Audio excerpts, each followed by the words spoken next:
சிற்றம்பலம் கிளி கத்துது. நிறைய பேர் என்கிட்ட கேட்டது உண்டு, ஏன் சிவபெருமான் கையில் மண்டையோடும் திருவோடும் வச்சுருக்காரு அப்படின்னு. அவர் பணக்காரரா இல்லை எம்பெருமான் சொல்கிறீங்க, அந்த அண்டத்துக்கும் முதல்வன் சொல்கிறீங்க, முதல் கடவுள்னு சொல்கிறீங்க, தேவர் லோகத்தின் ஆண்டவர்னு சொல்கிறீங்க. ஏன் அவர் இப்போ இருக்கையில் இத்தனை அண்டத்தை படைச்சி எல்லாத்தையும் படைச்சதுக்கப்புறமும் ஏன் அவர் மண்டையை ஓட்ட வச்சு திருவோட வச்சு பிச்சை எடுத்துகிட்ருக்காரு அப்படின்னு எத்தனையோ பேர் கேட்டிருக்காங்க. எத்தனையோ பேருக்கு இந்த கேள்வி இருக்குது, எத்தனையோ பேருக்கு இந்த கேள்வி வராமல் போகலாம். ஸோ அதுக்கான விளக்கம் தான் இந்த வீடியோ. உண்மையிலேயே அவர் பிச்சைக்காரர் தாங்க, அவர் பணக்காரர் கிடையாது. எதில் பிச்சைக்காரர் அப்படின்னா, அவர் கேட்குற விஷயம் அவருக்கு கிடைக்கல. நம்ம என்ன நினச்சிக்கிறோம், நம்ம அபிஷேகம் பண்ணுறோம், கோயிலுக்கு போகிறோம், ஆராதனை பண்ணுறோம், ஆவாகனம் பண்ணுறோம், உச்சாடன் பண்ணுறோம், எல்லாம் பண்ணுறோம். இது எல்லாமே அவருக்கு அவருடைய பசிக்கு ஒரு பகுதி கூட அவருக்கு நிறைவேறாது. அவருக்கு பசி போகாது. அவருடைய தாகத்துக்கு ஒரு பகுதி கூட தாகம் தீரலை. அவ்வளோ தாகம் அவருக்கு இருக்குது, அவ்வளோ பசி இருக்குது. அவர் கொடுத்த முதலுக்கு நம்ம வட்டியும் கொடுக்கல, முதலும் குறையலை, இன்னும் கடங்காரம் தான் இருக்கும். எப்படி அப்படின்னா, கோயிலுக்கு போகிறதோடையோ, ஆன்மீக சுற்றுலா போகிறதோடையோ, இல்லை பஜனை பாடுறதோடையோ, இதோட நம்மளுடைய தொடர்பு முடிந்து விட்டது. கடமை முடிஞ்சு போச்சுன்னு நினைக்கிறோம். கடமை முடிஞ்சு போச்சு, இன்றைக்கி போயிட்டு வந்துட்டோம், கோயில் போயிட்டு வந்துட்டோம், நம்ம கடமை முடிஞ்சு போச்சு அப்படின்னு நினைக்கிறோம். அப்படி கிடையவே கிடையாது. அவரை பொறுத்த வரைக்கும் அவர் கேட்பது, அவருக்கு தேவைப்படுவது, அவருக்கு உண்டான பசி என்ன அப்படின்னா, நம்மளோட சரணாகதி, நம்மளோட பிடிமானம், நம்மளோட சதா அவர் நம்ம மனதில் குடியிருக்குமாறு நம்ம செய்ய வேண்டும். சரி, நம்ம மனதில் எப்படி அவரை குடி வச்சுக்கிறது, எப்படி அவர் குடி பூகுவார் அப்படின்னு கேட்டால், முதல்ல நம்ம மனசில் யார் இருக்காங்க குடி அப்படின்னு நம்ம பார்க்கணும். நம்ம மனசில் யார் குடி இருக்கா அப்படின்னா, நம்ம மனசில் பயம் குடியிருக்கு, ஆசை மாயை குடியிருக்கு, முடிவுக்கு வராத மாய தோற்றமுள்ள புலன்கள் குடியிருக்கு, வஞ்சகம் குடியிருக்கு, சூது குடியிருக்கு, அறிவு குடியிருக்கு. அறிவால் ஆராயதான் முடியுமே ஒழிஞ்சு அடைய முடியாது எதையுமே.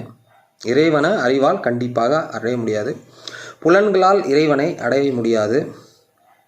இதெல்லாமே நம்மளை உலக வாழ்க்கைக்கு ஓட வைக்கக்கூடிய விஷயங்கள், உலக வாழ்க்கையை எங்கேஜ் பண்ண வச்சுருக்கக்கூடிய நமக்கு ஒரு விஷயங்கள், நம்மளை பிஸியாக வச்சுருக்கக்கூடிய ஒரு விஷயங்கள்.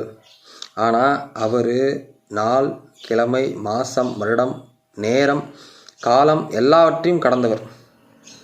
அவர் இந்த அண்டத்தை படைத்தவர். அவருக்கு காலமும் இல்லை, நேரமும் இல்லை, எதுவுமே கிடையாது. நம்ம தான் உருவாக்கி கொண்டு அதை நமக்கு நாமளே கடிவாளம் போட்டுக்கொண்டு நாம் அதுக்கு என்னவாயிடுறோம், கைதி ஆகிடுறோம், ஜெயில் கைதியாக ஆகி கொண்டிருக்கும்.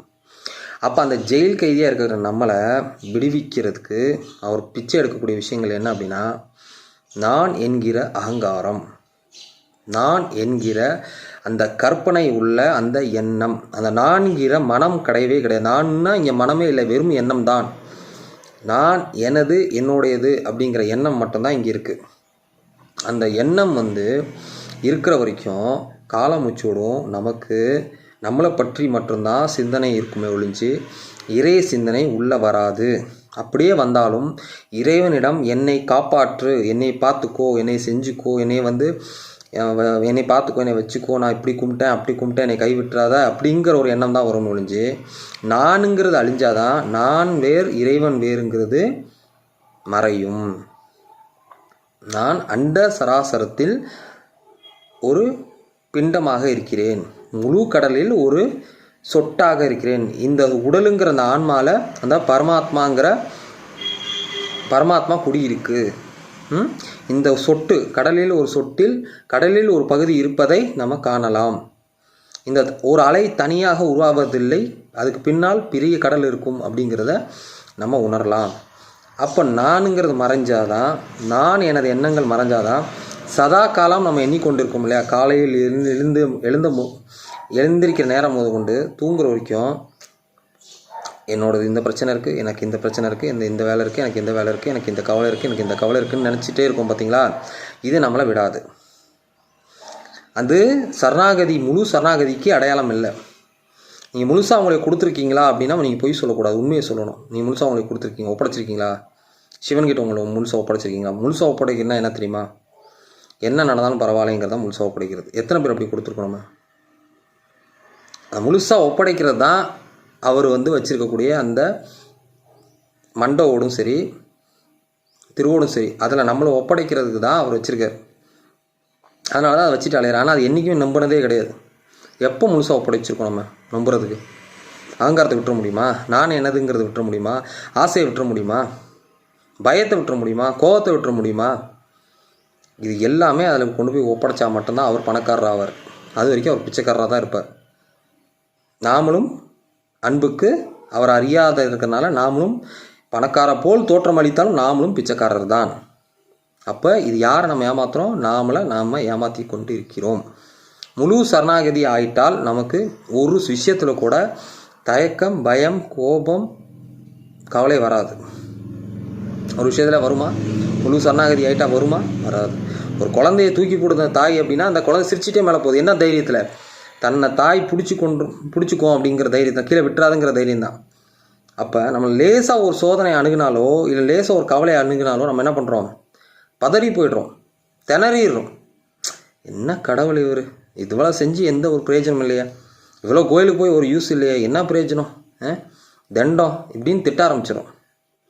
அது நம்மளோட இயலாமையும் நம்மளோட அறியாமையும் நம்மளை இருள் சூழ்ந்துக்கூடிய ஒரு சூழ்நிலையை உருவாக்கிறோம். அது நம்மளை விட்டு கடவுளை பிரிச்சிடும்.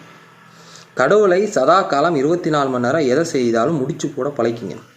எனக்கு ஒரு முதலாளி இருந்தார், பழைய முதலாளி. அவர் சொல்லுவார், அதை படிச்சிருக்கேன், இது படிச்சிருக்கேன், இது செஞ்சுருக்கேன்லாம் எனக்கு வேண்டாம். நீங்கள் எதை செஞ்சாலும் கல்லாப்பட்டியோடு முடிச்சு போடுங்க அப்படிம்பார். கல்லாப்பட்டியோடு முடிச்சு போடுறதுனா என்ன அப்படின்னா, எதை செஞ்சாலும் வருமானம் வரணும்பார். ஒரு மிகப்பெரிய ஜவுளி கடை முதலாளி அவர். அந்த மாதிரி எதை செய்தாலும் இறைவனோட முடிச்சு போட்டு பாருங்கள், அருள் தானாக உள்ள வரும்.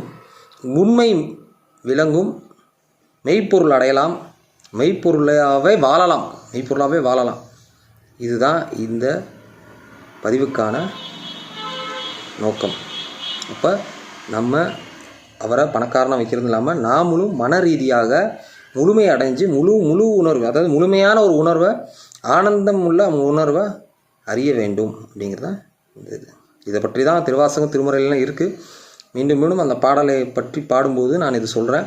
இது இப்போ தனியாக ஒரு பதிவு போட்டிருக்கிறேன், கொஞ்சம் தெளிவாக இருக்கணும். திருச்சிட்டோம்.